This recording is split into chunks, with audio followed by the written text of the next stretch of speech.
নমস্কার বন্ধুরা, পিঙ্কি কিচেনে সবাইকে স্বাগত জানাই। আজকে আমি রান্না করছি সয়াবিনের মুইঠা। তার জন্য আমি সয়াবিনটাকে ভালো করে ধুয়ে 10 মিনিটের মতো সেদ্ধ করে নিয়েছি। তারপর জলটা ভালো করে ঝরিয়ে শুকনো করে পাটার মধ্যে বেটে নিয়েছি। এটার সঙ্গে দিয়ে দিচ্ছি ধনেপাতা কুচি, দিয়ে দিচ্ছি হলুদ, দিয়ে দিচ্ছি চিনি 1 চামচ, অল্প পরিমাণ নুন, আর এখানে চিনে বাদাম ভেজে শুকনো খোলায় ভেজে আদা গুঁড়ো করে নিয়েছি।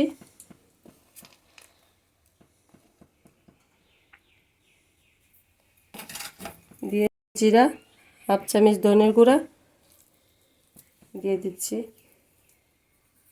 আর দিয়ে দিচ্ছি বেসন। দিয়ে এটাকে ভালো করে মেখে তারপর মুঠার আকারে ভেজে নেব।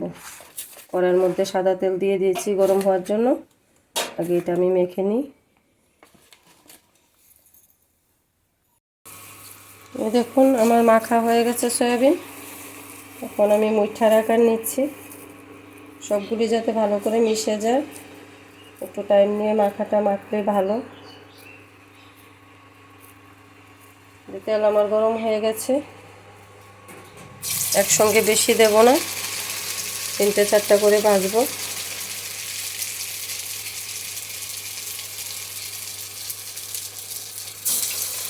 গ্যাসের হিটটা মিডিয়ামে থাকবে।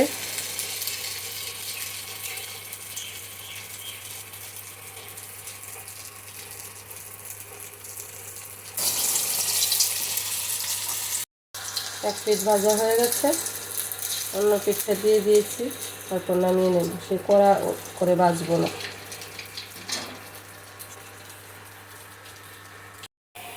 যে এরকম ভাজা হবে, নামিয়ে নিচ্ছি।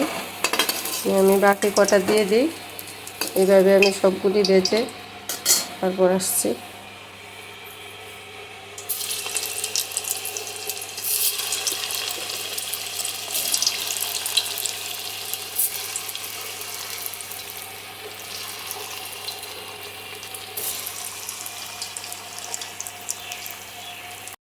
আমার সবগুলো সয়াবিন ভাজা হয়ে গেছে।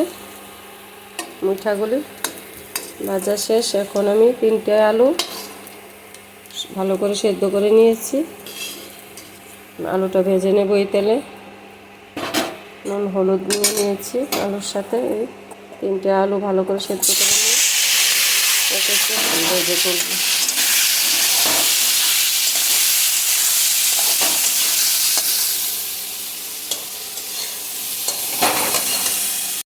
ফোড়নে কি দেব দেখিয়ে দিই। দিয়ে দেব গোটা তেজপাতা, আস্ত জিরে 1 চামচ, আর এখানে লিখেছি আদা, জিরের গুঁড়ো, ধনের গুঁড়ো, কাঁচা লঙ্কা 4টা। পাকা দেখে কাঁচা লঙ্কা গুলে নিয়েছি, কালারটা সুন্দর হবে। শিলনোড়ায় বেটে রেখেছি। দেব চিনি। এখানে 10টার মতো কাজু বাদাম বেটে রেখেছি। এখানে বড় সাইজের একটা টমেটো পেস্ট করে রেখেছি। আর নিয়ে নিচ্ছি টক দই, একটু ফেটিয়ে রেখেছি নুন দিয়ে 2 চামচ পরিমাণ। নুন হলুদ তো লাগবেই। আলুটা ভেজে তুলে নিই, তারপর ফোড়নটা দিয়ে দিচ্ছি। আলু ভাজা হয়ে গেছে, আলুগুলো তুলে নিচ্ছি।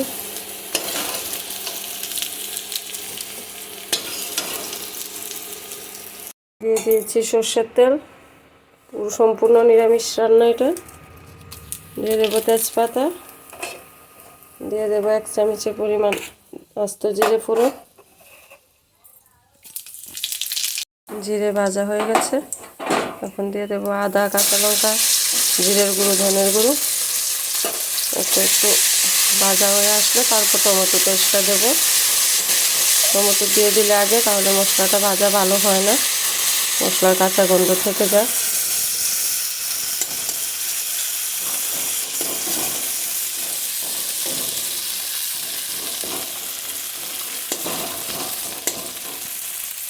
দিয়ে দিচ্ছি একটু চিনি। মশলা মোটামুটি ভাজা হয়ে গেছে। এখন টমেটো পেস্টটা দিয়ে দেবো।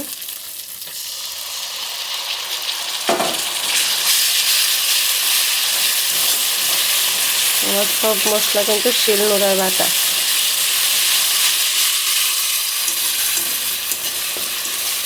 এটা দিয়ে একটু নাড়াচাড়া করে তারপর দেবো টক দইটা। টক দইটা আমার ইচ্ছা করলে ঘরে বসানো দইও হতে পারে, আমারটা মিষ্টির দোকানের কেনা।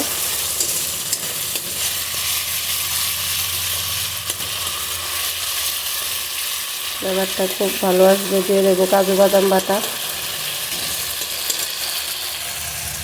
টক দইটা ভালো করে ফেটিয়ে দেবেন, নয়তোবা ঝোলটা ছাড়া ছাড়া হয়ে যায়।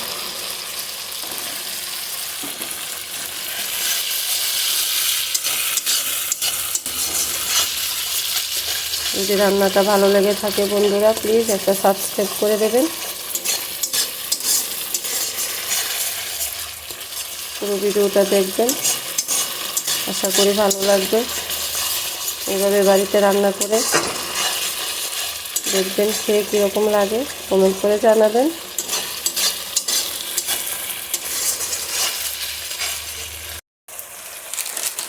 দিয়ে দেবো হলুদ,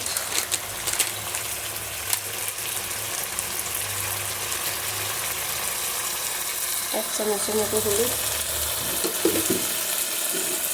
দিয়ে দিচ্ছি নুন।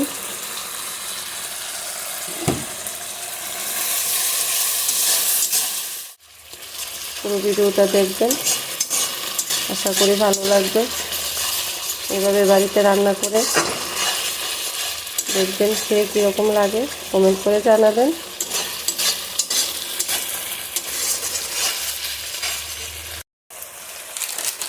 দিয়ে দেবো হলুদ,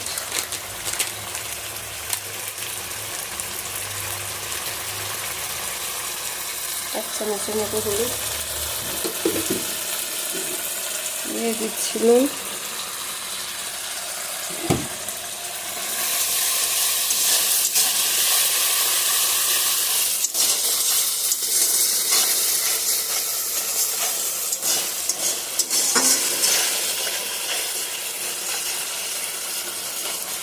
সমস্ত মশলা একসাথে ভালো করে কষিয়ে নিই, তারপর কাজু বাদাম বাটাটা দিয়ে দেবো।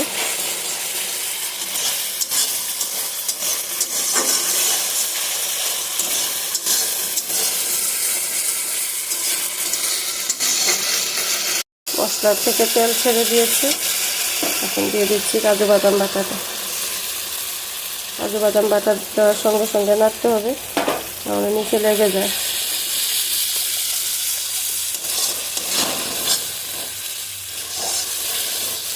দিয়ে দিচ্ছি 3টা কাঁচা লঙ্কা আস্ত।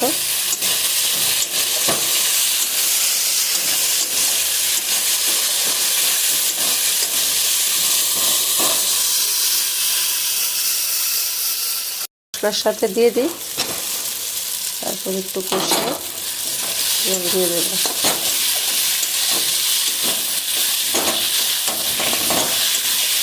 খুব টেস্টি রান্না, গরম গরম ভাতের সাথে মাছ মাংস তো হার মানতে হবে।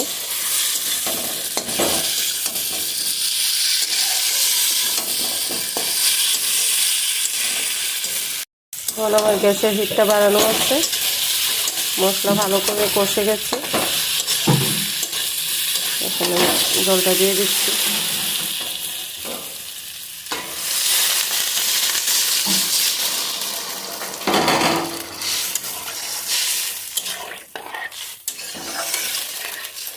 ঝোলটা ফুটে আসুক, তারপর দিয়ে দেবো মুঠাগুলি।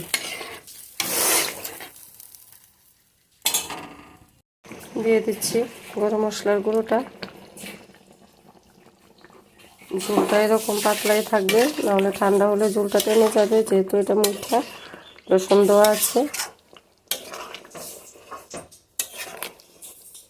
এরকম থাকবে ঝোল।